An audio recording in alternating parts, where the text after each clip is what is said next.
Headings. Tonight, a dramatic rescue off Rottnest. A family swims to safety.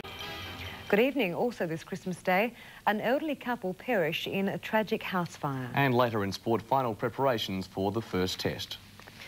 But first, a Christmas hero. Celebrations for a Perth family turned sour, plucked to safety off a reef near Rottnest Island. The O'Haras may have lost their boat on its maiden voyage, but thanks to a daring rescue, they escaped with the best present they could hope for, their lives.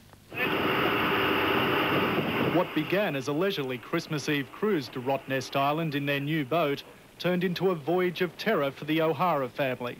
There's a lot of lights on Rottnest. It's pretty hard to see the mooring, you know, the actual beacons, and we actually travelled down a bit too far, and because of that, ended up on the reef. Richard O'Hara, his wife Norma and daughter Jo were stuck in darkness more than a kilometre off the island. Unfortunately, they lost all power and it was dark out there.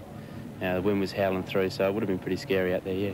The O'Haras fired off flares and called for help on the marine radio. Spike and Rob from the island's dive shop responded. Spike swimming through the surf to the stricken boat. We just thought, you know, we're going to have to get them off somehow.